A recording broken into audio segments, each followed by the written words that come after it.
Bienvenidas chiquillas a esta nueva edición de Mujeres y Punto. Vamos a conversar, nos vamos a entretener un ratito, vamos a hablar de actualidad y quiero hablar también temas importantes que están pasando en este minuto, son temas relevantes, yo creo que todos los manejamos un poco. Quiero darle la bienvenida a Vania Figueroa, a Hola. Dayana Moreira, Camila Pardo, que son mis invitadas, Gracias. agradecerles también que estemos grabando este programa. Eh, bueno, más que nada yo quiero partir con un tema como que me ha llegado bien como a fondo, que es el tema de la educación remota. Yo creo que somos mamás, hemos tenido varias complicaciones respecto al tema y ha sido un tema complejo para nosotras. Como mamá, ser profesora, ver el tema de la casa, muchas trabajan, de pronto tenemos problemas hasta con la conexión de internet, muchas hemos tenido que cambiar los internet para poder estar conectadas y poder ayudar a nuestros hijos en esta difícil tarea que es la educación. No sé, Dayana, a ti a lo mejor en algún minuto te ha costado esto, ¿cómo lo has vivido? ¿Cómo has solucionado un poco este tema? Mira, yo tengo un hijo que es universitario, su primer año, entonces él es de clase presencial y a él le ha costado mucho el tema de las clases que son online, remotas. Gracias a Dios nosotros tenemos la posibilidad, tanto en la casa de mis papás, que es donde más pasa él, eh, que con nosotros, las dos partes tenemos, gracias a Dios, un buen internet, una buena señal. Pero, ¿qué pasa con las personas que no lo tienen? Y ahí el dilema de este tipo de educación remota, donde existen niños que no tienen la posibilidad de tener internet, acceso a un computador. Yo, por mi parte, no he tenido problema en ese sentido. Más que nada la acomodación de él como estudiante que está acostumbrado a las clases presenciales. Claro, de la diferencia que hay entre uno y otro, entre los que tienen y los que no tienen la posibilidad de acceder a una educación remota. Complicado ese tema de la desigualdad educacional, sobre todo en este tiempo de pandemia, que es tan complicado, porque ahí en esta época de pandemia descubrimos que hay una desigualdad enorme entre una educación pública y una educación privada. Las diferencias son pero inmensas. Entonces, a partir de ahí, de este descubrimiento que se ha hecho en esta pandemia, eh, as, as, hemos ido como descubriendo cómo ir enfrentando la situación. Muchas veces las mismas, aparte de no tan solo de las personas de los niños que tienen los niños que están en clase, además también de las personas que están estudiando. Las que están estudiando vía online también ha sido bien complicado el tema porque no todos tienen la facilidad, aparte que están pagando por clases online, estar pagando un buen internet para poder conectarse, para poder dar las pruebas y poder rendir. En el fondo eso es rendir en este tiempo de pandemia. Entonces yo no sé, Camila, a ti que tú eres joven, yo no sé si te ha pasado, estás estudiando en este minuto. Sí, bueno, a mí también me ha tocado fuerte este tema. Yo incluso, yo no, en mi caso, yo no he tenido tanto problema, porque yo igual puedo utilizar estas nuevas plataformas como el Zoom, como el Google Meet. Tengo computadora en la casa, yo también tengo contratado un buen internet y no me compliqué tanto. Se complicó mi hija, porque ella entró recién al colegio y ella tenía la idea de ir al colegio, ver a sus compañeros, aprender con la profesora, y justamente me tocó que tenía que motivarla a que fuera al colegio y cambia todo el panorama, y ahora tengo que motivarla a que tiene que aprender en la casa frente a un computador, a que no puede interrumpir la clase porque la profesora está hablando, tienen que escuchar todos los compañeros, a que tiene que esperar el turno porque no pueden hablar varios a la vez, a que de repente se va la señal. Y así también he visto otras cosas. Yo estuve en mi caso imprimiendo guías, enviaron pero montones de guías a los alumnos. Bueno, había diferencia también en cuanto a lo que decías, la educación pública y privada. Me daba cuenta de eso también. Ayudé a mucha gente a utilizar este tema del Classroom. Yo no lo había usado antes, aprendí a usarlo y tuve que ir ayudando a la gente a enseñarle a cómo usarlo, a cómo hacer las tareas, a cómo responder un cuestionario, y así se dieron muchas cosas. Entonces también siento que fue algo muy complicado porque además tuvimos que aprender a utilizar estas plataformas que son nuevas para nosotros, pues. Claro. Y también recordar que este país no tiene mucha formación en tema a computación. ¿Cachai? Yo encuentro que es un problema digital enorme que hay en el país, no todas las personas manejan este sistema, entonces, y no tienen la oportunidad tampoco para hacerlo. Y es difícil, es complicado. Vania, por ejemplo, ella es profesora. ¿Cómo ha sido tu experiencia, Vania, en todo este periodo? Bueno, sin duda la pandemia ha desnudado muchas realidades en Chile y una de esas es la brecha digital. Y la brecha digital se da por nivel socioeconómico, por nivel de educación y también por territorialidad. Y en ese sentido, tomando el territorio, los datos de la región de O'Higgins son bastante malos. La última encuesta de País Digital, la estuve revisando hace poco, salió hace poco la encuesta de este año, y muestra que nosotros estamos en el ranking de regiones, estamos como región de O'Higgins en el penúltimo lugar. En cuanto a acceso a Internet o personas que son usuarias de Internet. Tenemos un porcentaje alrededor del 64% versus la región metropolitana, por ejemplo, que está en el primer lugar, que tiene un porcentaje de 87% de las personas que acceden a servicios o el uso de tecnología a través de Internet. Entonces, ya estamos en una región donde hay una baja conectividad. Y también hay una diferencia de conectividad entre la zona urbana y la zona rural. Eso también es interesante de ver. En la zona rural de la región de O'Higgins, las personas que se conectan alcanzan un 43%, versus casi el 70% que se puede observar en el territorio más urbano. Entonces vamos viendo distintas brechas que afectan sin duda todo el proceso educativo, porque aquellos estudiantes que viven en zonas rurales tienen peor conectividad, ¿no es cierto?, tienen menos acceso, entonces ahí se desnuda la desigualdad en el acceso en la educación. Yo en lo particular soy una de las personas privilegiadas que puede trabajar, digamos, teletrabajar, porque no es la realidad de todos los trabajadores de este país, tampoco es la realidad de la mayoría de los trabajadores en O'Higgins. Entonces, yo básicamente me encuentro en una situación privilegiada. Ahora sí, en el ámbito de educación esto fue un tremendo bombazo, porque tampoco estábamos preparados, la comunidad de profesores, docentes, no estaba preparado para migrar a la virtualidad de inmediato. Entonces, ahí también se dieron complicaciones en cuanto a cómo adaptar el proceso pedagógico a un entorno completamente virtual. Y ese problema va a seguir subsistiendo porque se requiere capacitación. Capacitación de profesoras y profesores en la virtualidad. Y eso no ha podido ser porque se ha tenido que resolver en la contingencia a medida que la pandemia ha ido endureciendo las medidas para poder contener la infección.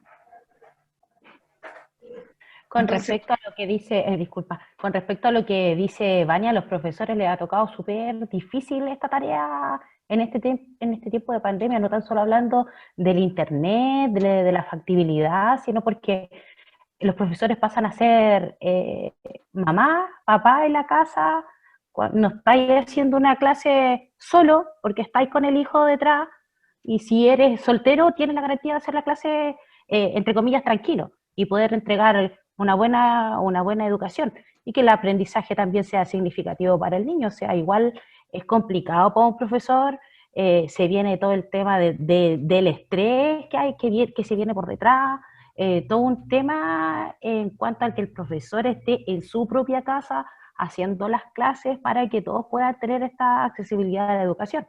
Y que hablar de los niños que no tienen este acceso, y ahí volvemos nuevamente tanto al internet como al que tenga un computador en casa, que hemos visto en las noticias todos los días, que hay niños que no tienen un computador o no tienen internet, y para los profes es complicado porque hay profesores que van a las casas a entregar la guía, o colegios que el papá tiene que ir a retirar una guía al colegio, y eso igual puede traer un contagio entre medio, igual es más complicado, pero hay colegios que al no tener este acceso, que todos sus alumnos tengan ese acceso de internet, tengan que buscar otra forma, y se ha ido solucionando en el camino en realidad, y se va viendo y se va tanteando.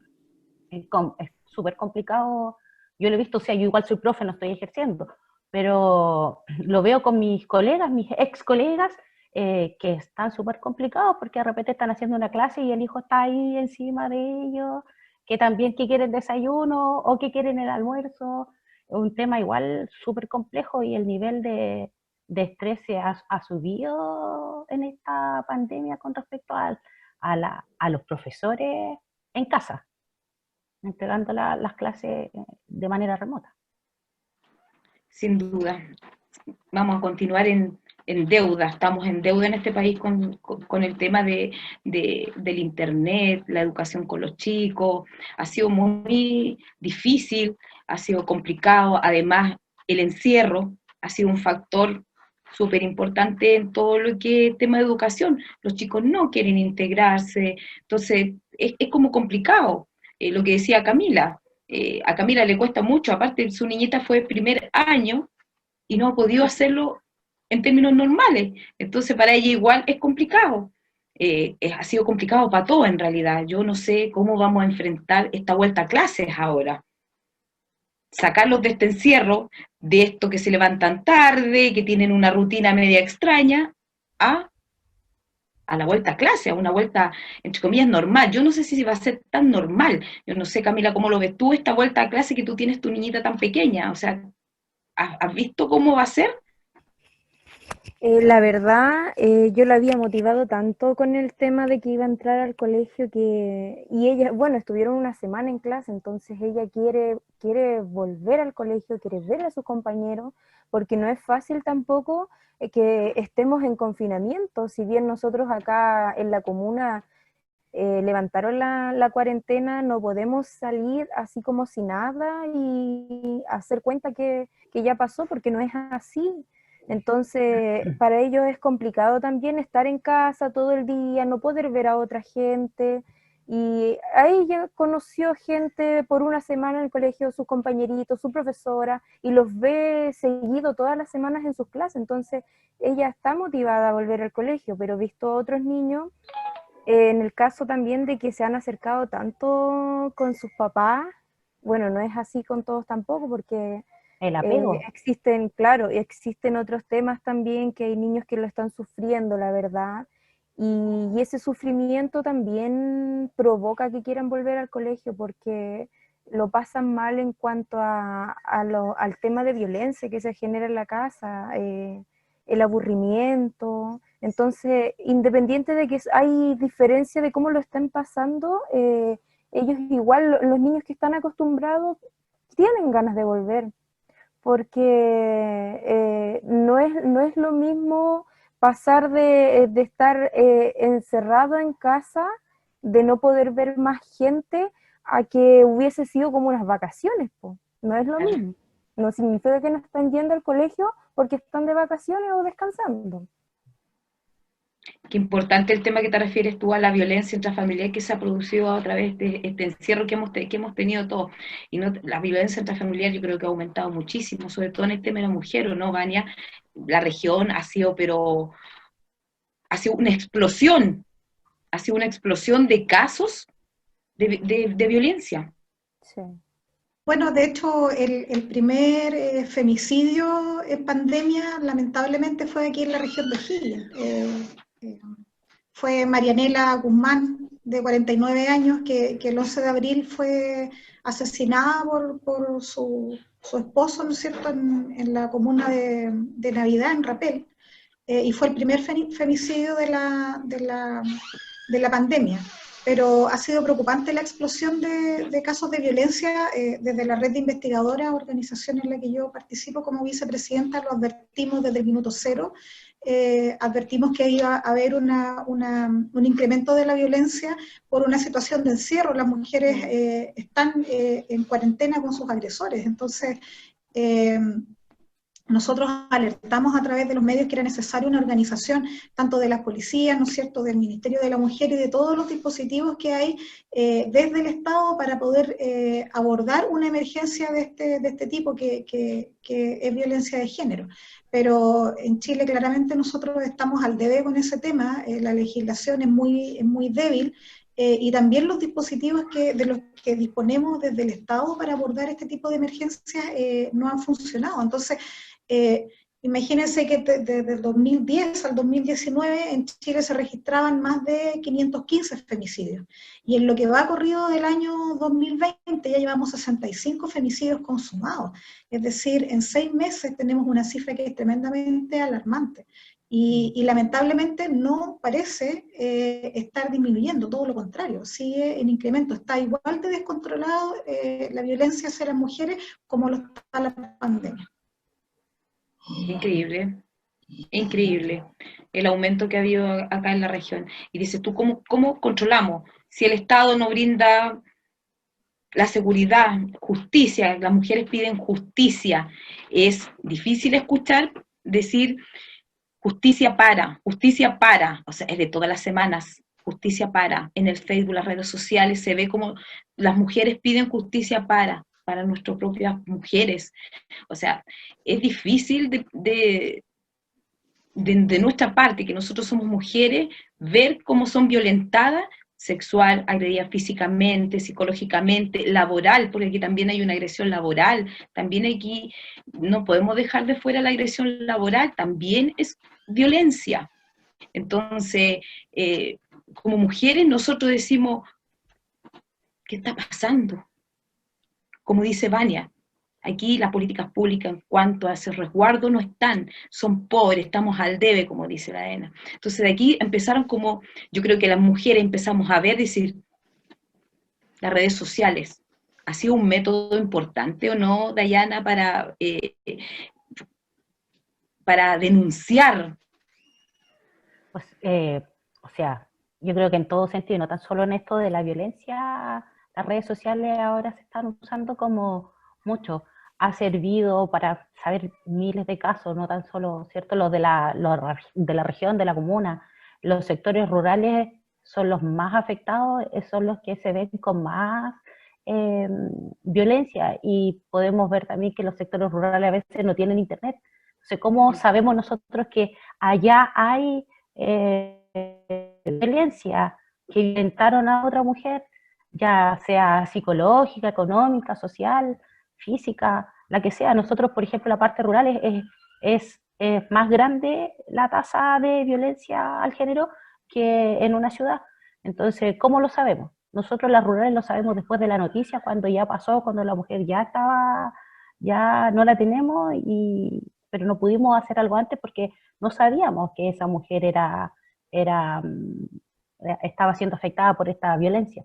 Entonces igual es complicado el tema. Sí, las redes ayudan muchísimo, sobre todo ahora que nos están enseñando tips para contestar, para avisarle a una amiga, que levantemos la mano y avisemos que estoy sufriendo violencia mientras estoy haciendo una videollamada.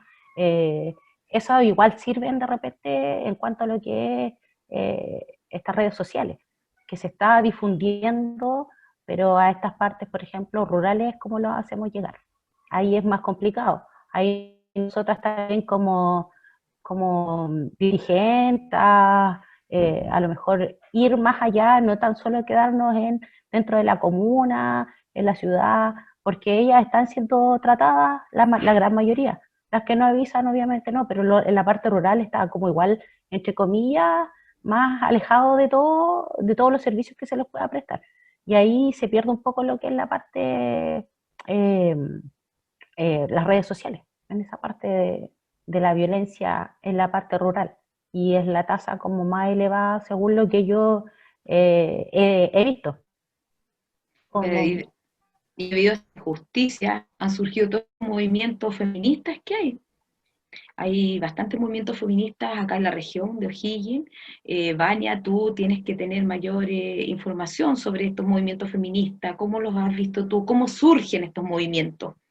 de apoyo. Bueno, los movimientos feministas son de larga data, digamos, pero ha habido un resurgimiento del feminismo y de las organizaciones en los últimos años, y este resurgimiento ha sido desde el dolor, desde la violencia, desde la discriminación, donde las mujeres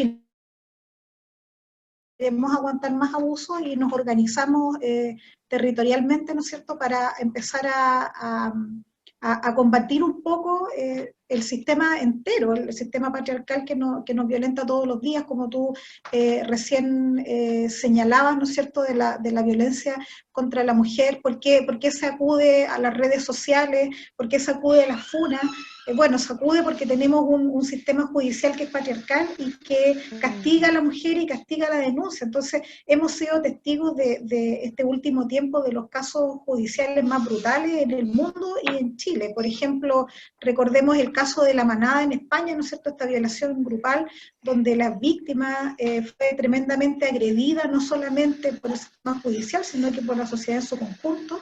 Y vimos hace poco el caso del violador Martín Pradenas, ¿no es cierto?, el caso de Antonia Barra, donde el sistema judicial, ella fallecida a causa de esta situación, el sistema judicial vuelve a violentarla, a violentar a la familia. El abogado de Martín Pradenas durante el juicio declara que en el fondo Antonia estaba ebria, entonces que su estado de embriaguez era como un atenuante, digamos, de la violación, y después nos encontramos con un texto del Ministerio de Educación donde habla y le dice a las niñas que la embriaguez es un factor para la violación, es decir, estamos inmersos en una cultura donde el testimonio de la mujer es desvalorizado, es castigada por denunciar la violencia, y un entorno, incluso educacional, que valida el que hayan, entre comillas, razones para que las mujeres sean vulneradas en sus derechos,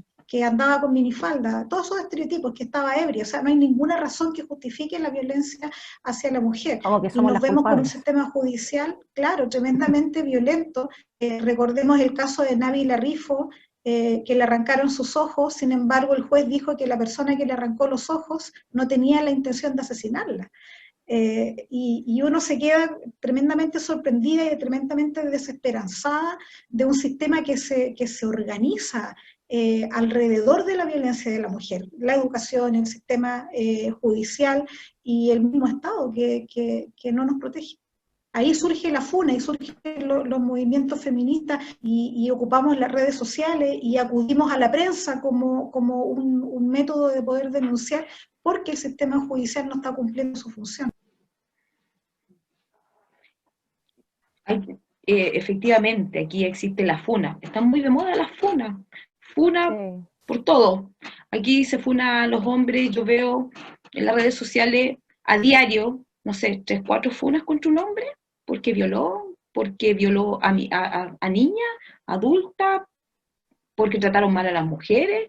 Es como el pan de cada día. El pan de cada día. Pasa, Adriana, yo encuentro muy injusto que lamentablemente hoy en día las mujeres tenemos más la confianza de acudir a una funa a que ir a denunciar. Es ahí el problema, porque ¿qué pasa si yo funo a mi expareja? Mi expareja me vino a mi casa, me apiedró la casa, me amenazó que me va a matar, y lo denuncié y le pusieron una orden de alejamiento. Pero ¿dónde está la protección? Entonces, ¿qué pasa? Si yo lo funo, si yo doy aviso a mis vecinos, a mis conocidos, amigos o cualquiera que pueda estar en el lugar donde él pueda volver y me quiera atacar, la sociedad sí está apoyando hoy en día. Si bien no es el apoyo que quisiéramos todos, pero sí está apoyando. Entonces, si el tipo este me llega a hacer algo, yo voy a sentir más confianza en que la gente va a tomar justicia, me va a defender más que la justicia, que los carabineros, porque hemos visto mucho hoy en día que se han llevado detenidas mujeres que van a denunciar una violencia, una violación, violencia intrafamiliar, y porque están en horario de cuarentena, perdón, de toque de queda y se las llevan detenidas. Entonces, ¿dónde está la protección? ¿Dónde está, cómo prestan ayuda? No nos da confianza. Efectivamente. No da confianza. Vania, ¿tú crees que estos movimientos feministas se valoran? ¿Los valoran las propias mujeres? ¿O son mirados? Porque muchas mujeres están como, ay, no es necesario que se desnuden. Hay mucha diferencia entre las mujeres con respecto a los movimientos feministas. El enfoque, digamos. Yo creo que el movimiento político más importante que ha ocurrido en este país desde el retorno a la democracia es el feminismo. Las marchas más históricas desde el retorno a la democracia han sido lideradas por mujeres. La agenda pública, el tema de la igualdad está completamente copado, digamos. Ahora, lamentablemente, si bien la agenda está con el tema de la igualdad entre hombres y mujeres súper presente y es uno de los temas que se tiene que abordar, ¿no es cierto?, en el cambio de constitución, aún así quienes ostentan el poder en Chile, en todas las instituciones y en las instancias de decisión, siguen siendo los hombres. Por lo tanto, el movimiento de mujeres en su conjunto está trabajando para conquistar esos espacios. Por eso es importante que las mujeres ocupen los puestos de liderazgo para poder incidir. En ese sentido, por ejemplo, yo quiero destacar que a partir de la reforma al binominal que se estableció por primera vez la ley de cuota en Chile, se pudo aumentar el nivel de parlamentaria en un 25%, y se piensa que ese 25% no es tan significativo, pero sin embargo se pudo, por ejemplo, ahora formar una bancada de mujeres, las comisiones de la mujer, y se están sacando proyectos de ley adelante que van en pos de proteger a las mujeres y dotarlas de un mínimo de legislación que proteja y que haga valer sus derechos. Por lo tanto, se está avanzando, no tan rápido como nosotros quisiéramos, pero esto ha sido desde la agenda feminista, desde los movimientos feministas. Por lo tanto, quienes están haciendo los mayores cambios y haciendo la mayor incidencia política son precisamente las mujeres. Y estas voces aisladas que pueden estar en desacuerdo con las formas de manifestación son muy mínimas, y si uno observa las encuestas, la mayoría de la ciudadanía está de acuerdo con el movimiento feminista, porque ven que es la única forma de lograr no solamente la igualdad entre hombres y mujeres. La igualdad entre hombres y mujeres tiene muchos más beneficios. Por ejemplo, el aumento del Producto Interno Bruto de las naciones. Cuando hay igualdad de género, mejora el empleo, ¿no es cierto? Mejoran los índices de felicidad, tanto para hombres como para mujeres. Entonces, no es solamente un problema de las mujeres, es un problema de la sociedad, y que trae múltiples beneficios a la sociedad cuando se alcanzan niveles de igualdad equiparables, por ejemplo, a los países que nosotros admiramos tanto. Generalmente nos gusta ver hacia los países nórdicos, ¿no es cierto? Bueno, para ir avanzando en esa dirección, nosotros necesitamos igualdad de género en el país, y eso, esa agenda la han instalado los movimientos feministas, nada más que los movimientos feministas. Mira qué buena la información, ¿cierto? Sí, los movimientos feministas. A paso lento, pero se ha ido haciendo y se nota a través de los años que han pasado. Como dijo acá Vania, esto no viene de ahora, del 80, si no me equivoco, ya empezaron las primeras, el feminismo y todo eso. Entonces, claro, ahora se ve más porque nos hemos atrevido más, porque también vemos más públicos los casos terribles, y ya no queremos que no tan solo nos pase a nosotros, sino que nosotros como que siempre queremos apoyar a nuestro género. Y queremos luchar por las demás también para que no sigan en esa lucha contra la violencia. Si una persona, una mujer es violentada, el sobrevivir con eso es difícil, el sobrevivir con la violencia y volver a construir esa autoestima es súper complicado. Entonces, claro, las que no lo sufrimos, hacemos que la otra tire para arriba y tratamos de hacerlo, y ahí es donde están todas estas agrupaciones para poder apoyar a las que son más débiles en el sentido de que no pueden hablar o no se atreven. Yo creo que ese es el punto, no se atreven. Yo quisiera hacer un pequeño comentario acerca del surgimiento del movimiento feminista, solamente decir que a lo largo de la historia, desde la civilización han habido movimientos feministas o mujeres feministas, pero quizás un punto de inflexión muy importante para la historia del feminismo fue la conquista del voto femenino en Gran Bretaña, una lucha que empezó a principios del siglo, o sea, a finales del siglo XIX, ¿no es cierto?, que se conquistó en 1918, recién después de una lucha grande que dio origen, ¿no es cierto?, al movimiento de las sufragistas, y ese movimiento fue gatillante, ¿no es cierto?, para que se fuera replicando en el resto de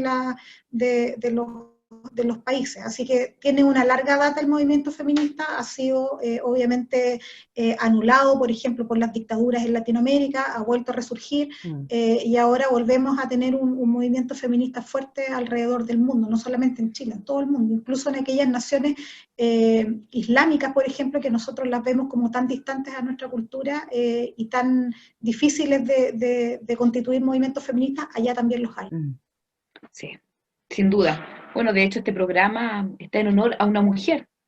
Este programa es en honor a Michelle Peña, es un proyecto con fondos de Michelle Peña, una mujer socialista que en la época de dictadura, bueno, lamentablemente fue asesinada. Aquí, desde esa época fue muy cruel para las mujeres, encuentro. Esa época fue dura para las mujeres. Las mujeres defendían muchas veces a los hombres. Hubieron grupos de mujeres que se organizaban y ocultaban a los varones en esa época. Entonces desde ahí como que viene esta lucha de las mujeres, que yo valoro muchísimo. Yo creo que nosotros las mujeres somos guerrilleras, somos tira para arriba, somos capaces de hacer, y yo digo, de mover muchas cosas. También siento, y de pronto estaba viendo en la noticia que me llamó mucho la atención, el asesinato de estas dos mujeres mapuche. Por un lado decían que fue asesinato, por otro lado un suicidio, en el cual no quedó claro. Para mí yo todavía no lo tengo claro, si fue asesinato o fue suicidio. Pero también veo la diferencia que se hizo entre estas dos mujeres mapuche a un asesinato de no, cualquiera de nosotras, que no tenemos este origen mapuche directo, con un apellido mapuche y todo. Entonces yo creo que también es como importante que nos refiramos un poquito al tema, ¿no, Dayana? Mira, sí, la verdad las cosas es que es como las diferencias que se hacen de repente a, a los mapuches igual es harta. No debería ser, porque al final somos todos personas y somos todas mujeres y la violencia es la misma. Pasa lo mismo con, no tan solo con mapuches, sino que lo hemos visto con el caso de la carabinera apellido Vargas, si no me equivoco. También se dio mucho énfasis a una mujer que no es de renombre, o porque no tiene un cargo, o porque no es mapuche, o porque no es... Su uniforme. Claro, entonces es igual fome. Como que no encuentro la palabra como para decirte, explicar que la diferencia es una lata. ¿Pero tú sentiste esa diferencia? Yo sentí que hubo diferencia. No sé, la Vania, diferencia. o fue percepción mía. Es que se da también por el tema de los medios de comunicación. Yo he visto que la gente Para reclama vender. mucho la manipulación que hay en los medios de comunicación, la importancia que le dan, porque ahora últimamente vimos el caso de este joven, el Nano Calderón.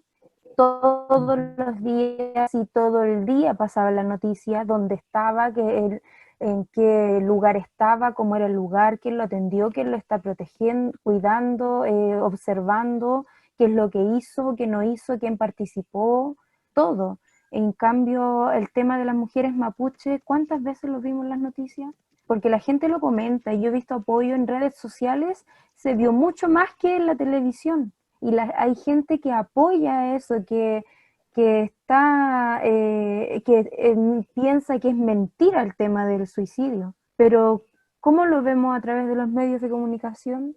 En otras instancias, como por ejemplo las redes sociales, sí vemos más apoyo, pero en la televisión no, porque no le están dando importancia.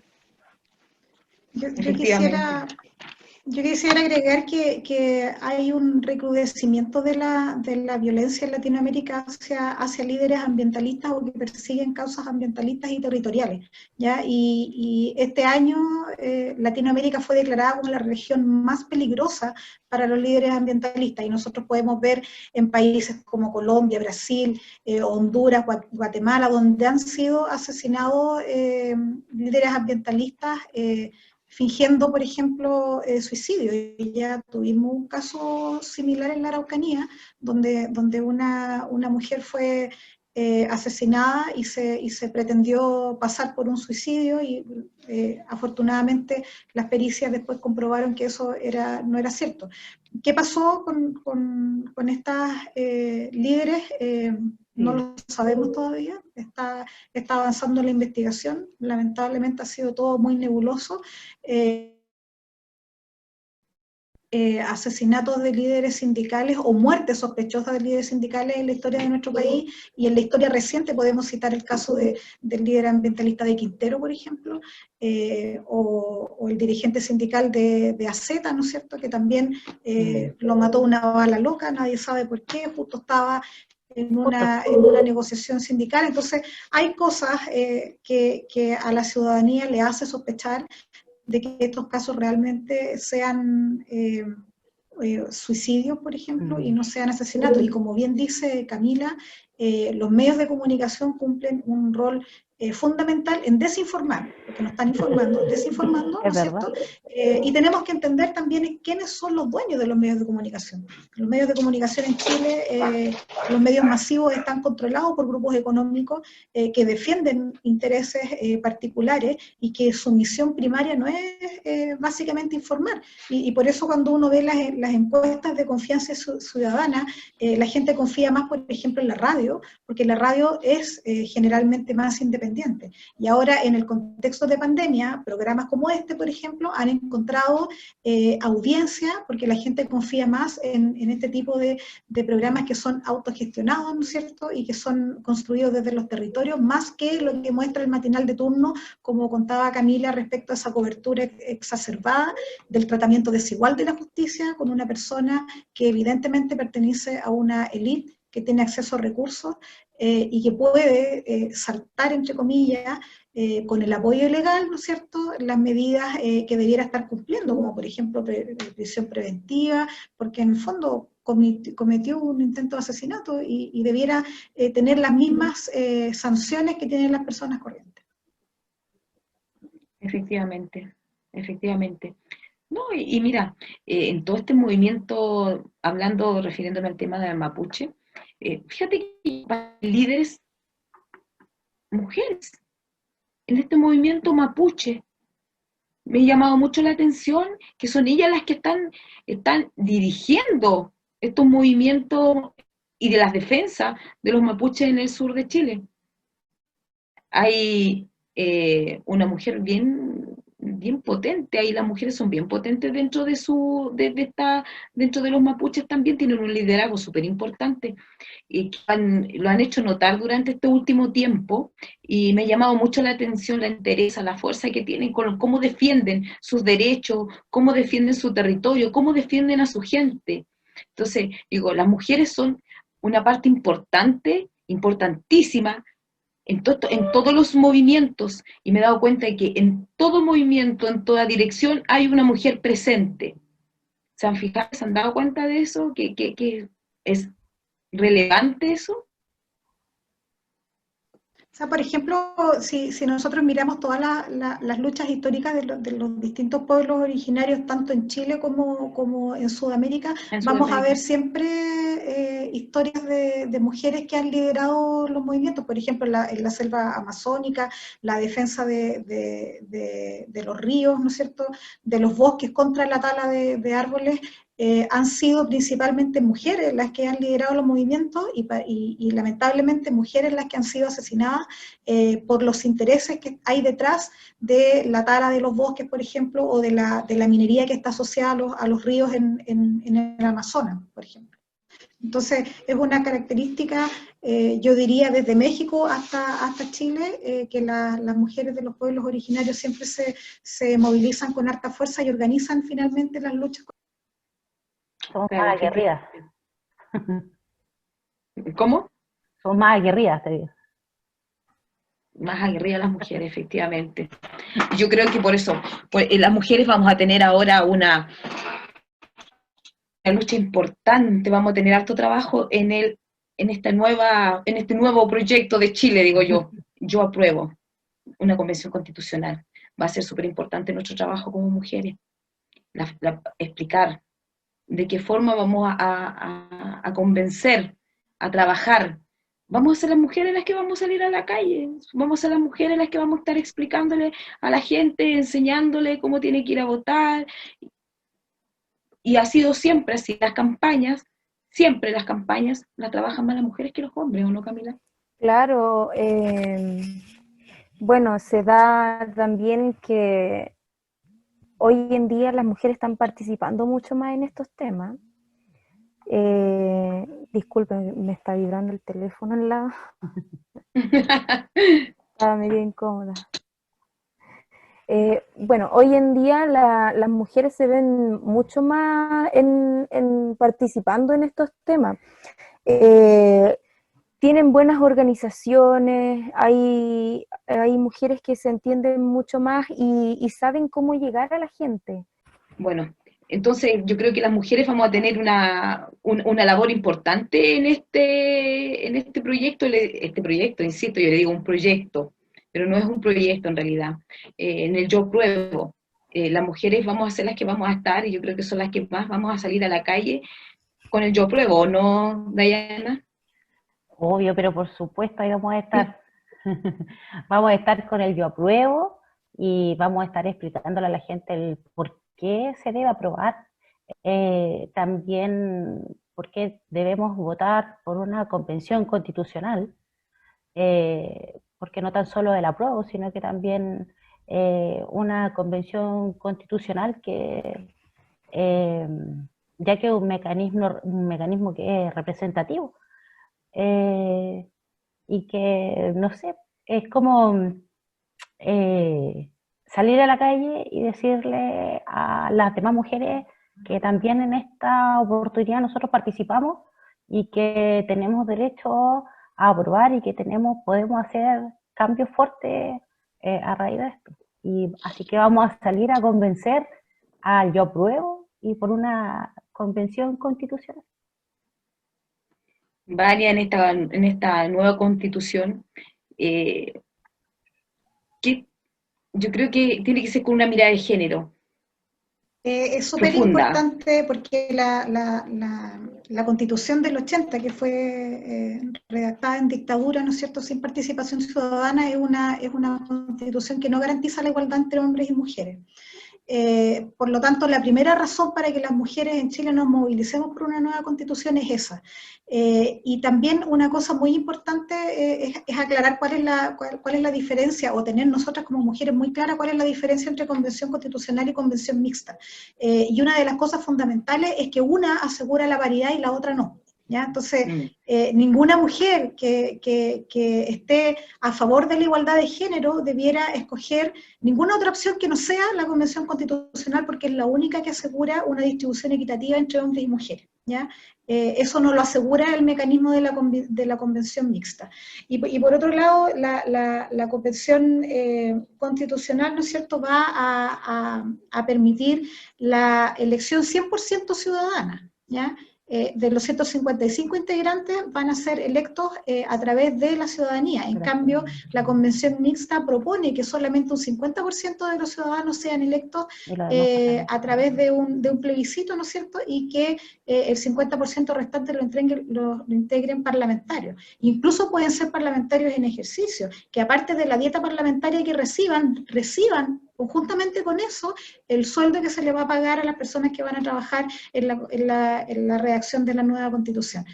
Por lo tanto, ahí no hay ninguna opción, o sea, es un pésimo mecanismo. Yo creo que cualquier mujer debiera apoyar la Convención Constitucional decididamente, porque es la que nos va a permitir asegurar primero que el equipo de personas que vaya a redactar la Constitución, primero, sea electa a través de votación popular por la ciudadanía, y segundo, que sea una distribución equitativa entre ambos géneros. Claro, además, ¿Qué te parece, Dayana? además que aparte de ser, o sea, lo integrante en este caso, si ganar una convención constituyente, vamos a estar dedicados a ver el futuro. En cambio, si lo hace una convención mixta, vamos a seguir dándonos vuelta en lo mismo.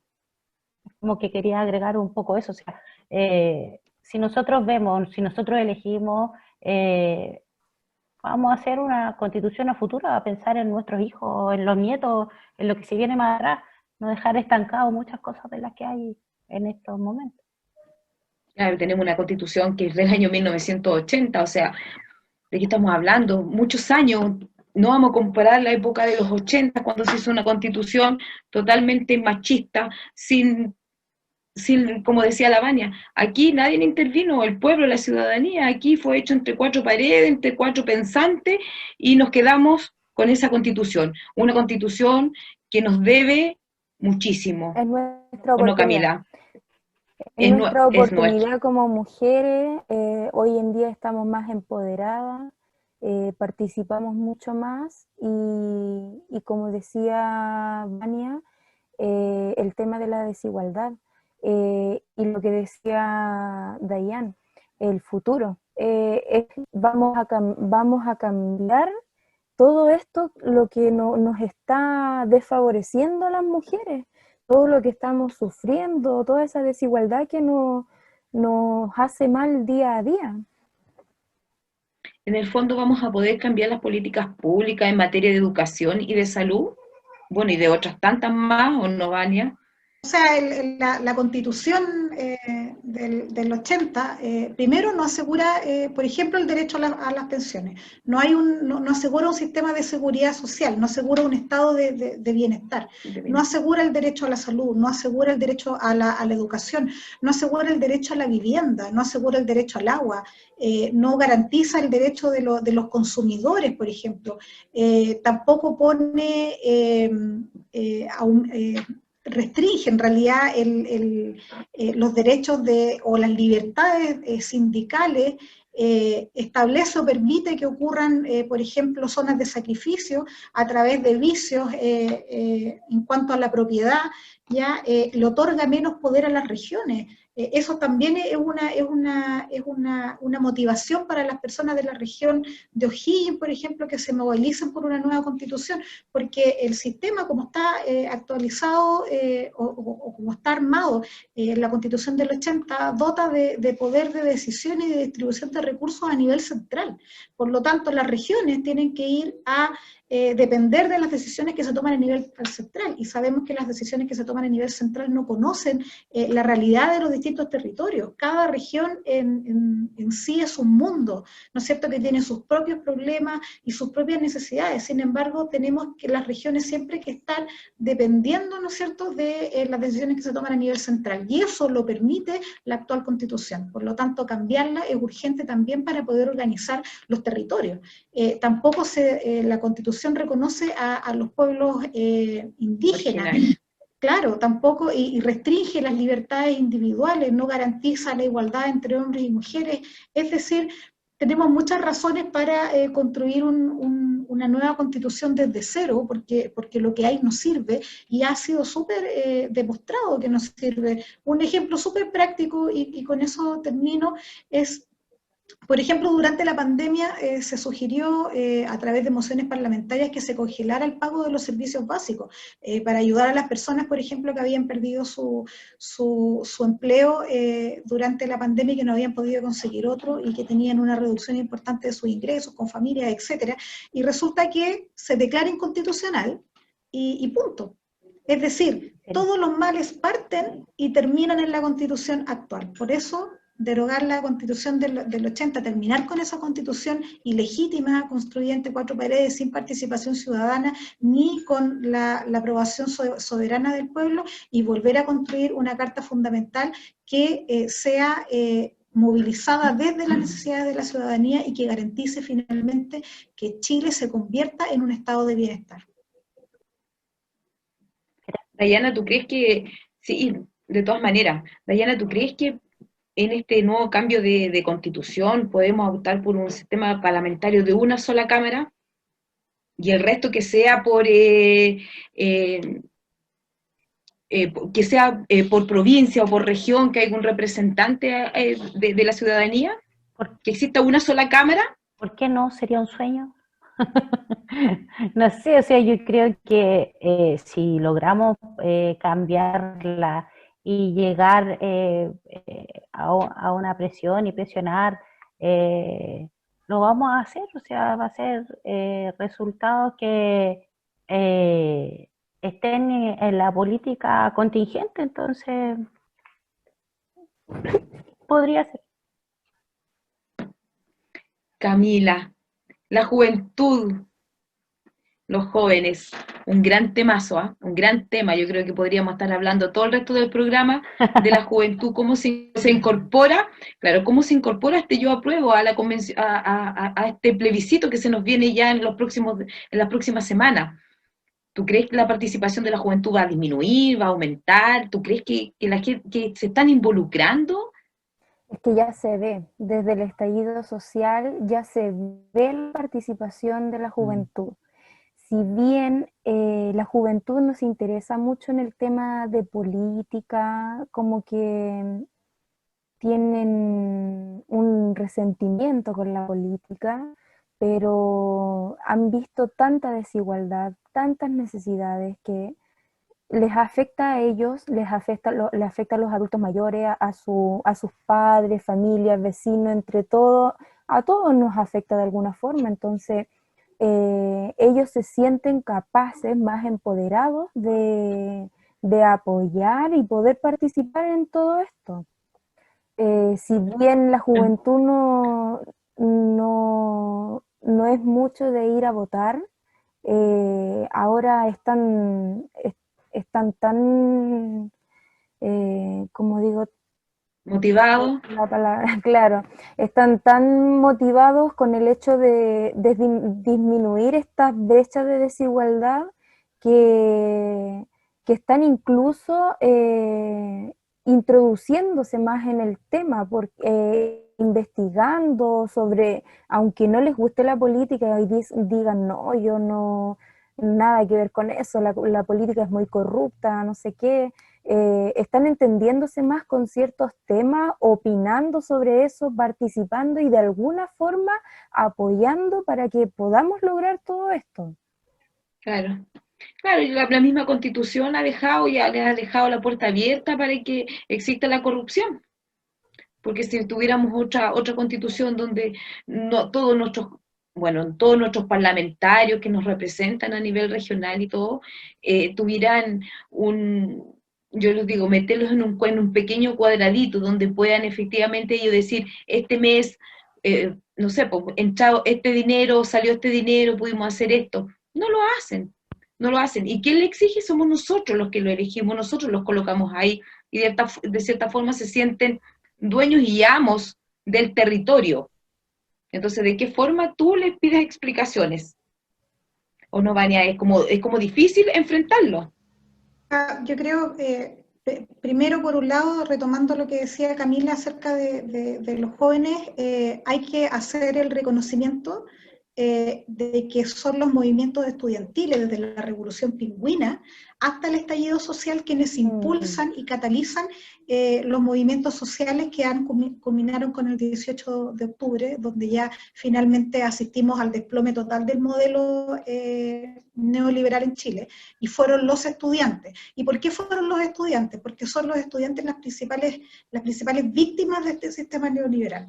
a los que se les prometió educación y se les terminó endeudando, ¿no es cierto? A los que se les dijo que a través de la educación iban a lograr la movilidad social y iban a tener mejores empleos, y resulta que se dieron cuenta que al egresar endeudados, pagando sus créditos universitarios, para optar a trabajo, no tenían el apellido, no tenían las redes, no pertenecían a la élite o al que podía otorgar el pituto de turno. Entonces terminaron familias endeudadas y el sueño de la movilidad social nunca llegó. Por lo tanto, los jóvenes son quienes han catalizado este movimiento social, y si vamos a tener una nueva constitución en Chile, esa nueva constitución es gracias a los jóvenes y principalmente a los estudiantes. Aquí no hay trabajo político partidista que haya podido catalizar esto. Esto lo catalizó el movimiento ciudadano, que ha sido impulsado por los estudiantes, eso no hay que desconocerlo.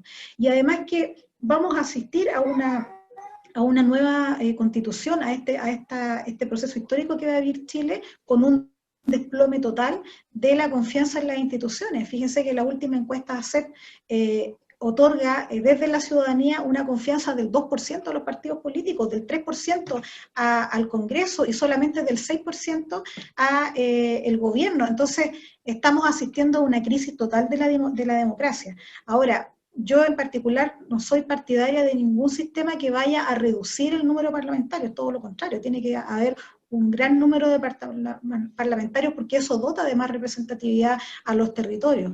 Ahora, ¿qué es lo que sí tenemos que hacer como ciudadanos y como militantes de partido? Es controlar efectivamente que quienes estamos eligiendo como nuestros representantes hagan la pega para la cual nosotros la elegimos. Y eso también tiene que ver con un ejercicio militante de ver cómo están votando los proyectos legislativos nuestros parlamentarios y si están alineados con los principios y con los valores del partido. Por ejemplo, si el Partido Socialista se declara feminista, bueno, vamos las mujeres a vigilar cómo están votando nuestros parlamentarios los proyectos que dotan de más derechos y de mayor igualdad a las mujeres, que dotan de garantías, ¿no es cierto? ¿Cómo se están votando esos proyectos? ¿Están haciendo la pega nuestros parlamentarios para las cuales nosotros los elegimos como representantes? Eso es un ejercicio ciudadano. Entonces, si bien los jóvenes están desilusionados con la política partidista, no están desilusionados con la política en sí. Así que yo creo que sí va a haber una gran participación, porque finalmente fueron ellos los que impulsaron la solicitud, ¿no es cierto?, de cambiar la Constitución. Así que yo creo que va a ser completamente distinto a lo que ha pasado en las elecciones anteriores. Yo creo que esta vez va a haber una gran participación de la juventud. ¿De la juventud y de las mujeres, o no, Dayana? Sí, ¿Va a haber mayor participación? De las dos partes, o sea, yo creo que, como dijo Vania, aquí hay que, a los chicos que están un poco alejados a lo mejor, o que no quieren nada, recordarles de dónde vino todo esto. O sea, recordar todo lo que acaba de decir Vania. Fueron ustedes los que hicieron que pudiésemos hacer esto ahora. Incentivarlo a todos los jóvenes, y bueno, y las mujeres tenemos que convencerlas en que por la igualdad, o sea, tanto jóvenes como mujeres, vamos a hacer que esto funcione y salga adelante bien, para un buen futuro. Bueno, chiquillas, se nos ha pasado la hora volando, hay hartos temas, tenemos mucho rato conversando, podríamos estar, no sé, un montón de horas conversando, pero ahora es tiempo de que cerremos, entonces me gustaría darles un segundo a cada una para que se pueda despedir. Partimos por Vania, ¿te tinca? Sí, bueno, encantada de volver a estar en Mujeres y Punto. Creo que es un programa que ha sido súper importante para la región, y no me gustaría despedirme sin decirle a la gente de O'Higgins que la pandemia no está controlada, nunca ha sido controlada, que ya llevamos más de 11.000 personas fallecidas en el país, más de 15.000 personas que están en etapa contagiante del virus. Por lo tanto, llamo a la responsabilidad durante este mes, ¿no es cierto?, que la gente no se exponga innecesariamente y que tengan siempre en mente que la pandemia no está controlada. Sin embargo, a pesar de que la pandemia no está controlada, tenemos que aprobar con todo el 25 de octubre una convención constitucional, ¿no es cierto?, que asegure la igualdad entre hombres y mujeres. Así que con pandemia o sin pandemia tenemos que movilizarnos los chilenos para que todos los ojos perdidos durante octubre, noviembre, diciembre no sean en vano. ¿Mila? Bueno, ha sido un gusto participar en este programa. Yo más que nada hago un llamado a la gente a informar sobre el plebiscito a nuestros cercanos, a la gente que consulta por ahí, que ve la información y se pone a conversar sobre esto que está pasando. Hay mucha gente que no entiende. A mí me han preguntado de qué se trata esto, para qué es, en qué nos beneficia a nosotros.